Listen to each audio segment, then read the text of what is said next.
ये जो मिट्टी की प्रक्रिया, मिट्टी की बायोलॉजिकल और केमिकल जो रिएक्शन है उनको पूर्ति करते हैं। वो ये कई तरह के हार्मोन और कई टॉनिक अम्ल सृजित करते हैं, जिनसे रिएक्शन करके हमारे पौधों को पोषक तत्व मिलते हैं।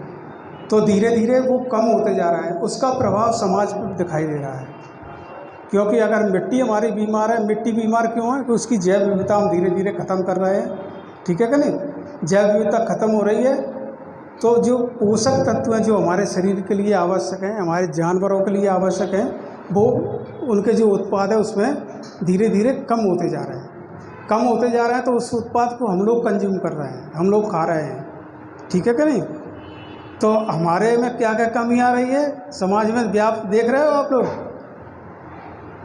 क्या क्या आत्महत्या बहुत बढ़ रही हैं। और टेम्परेचर जो बढ़ रहा है, वो पेड़ पौधे हमने काट दिए, पानी नीचे चला गया, पानी है नहीं।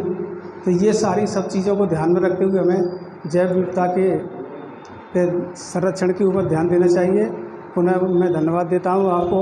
मैंने आपको सुना ये कार्यक्रम में, तो उसमें उन्होंने बताया कि जो एसी से जो गैस निकलती है फ्लोरोसेंट करके, वो मानव जीवन के लिए इतनी हानिकारक है कि उससे आरटीआई रेस्पिरेटरी ट्रैक्ट इन्फेक्शन, श्वसन तंत्र में विकार उत्पन्न हो जाता है और धीरे धीरे शरीर का जो कहना चाहिए कि रोग प्रतिरोधक क्षमता है, हमारी रेजिस्टेंस पावर, वो धीरे धीरे विलुप्त हो जाती है। हम लोग अपने आधुनिक जीवन की ओर जो जा रहे हैं, कहीं ना कहीं मेरे को लगता है कि वो हमको आने वाले समय में जो हमारे सामान्य मानव जीवन की एक आयु थी, उससे धीरे धीरे हम और कम आयु की तरफ बढ़ते जा रहे हैं। तो मेरे को लगता है जब हम विकास नहीं कर रहे हैं, शायद हम विनाश की ओर बढ़ रहे हैं। जंगल कट रहे हैं, या हमारे कई जीव जंतु बेचारे जो उस, कैसे हम अपने आसपास का वातावरण ठीक रख सकते हैं, जैव विविधता को बनाए रख सकते हैं, पर्यावरण का संतुलन रख सकते हैं। तो आज के अवसर पर आप सबने मेरे को बुलाया, मंच प्रदान किया, इसके लिए मैं सबको साधुवाद और धन्यवाद देता हूँ। जय हिंद, जय भारत। बहुत अच्छी बात कही कि हमारे जो प्राकृतिक संसाधन है वो धीरे धीरे कम होते जा रहे हैं।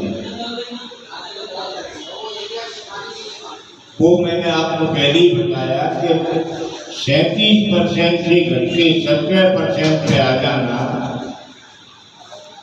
कहीं न कहीं खतरे की निशानी है। उसको तालाब को एकसा करते हैं और उसमें खेती करना शुरू करते हैं।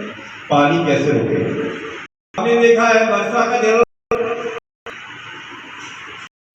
पहले तो जंगल ही नहीं है, तो वर्षा की हम बात करें,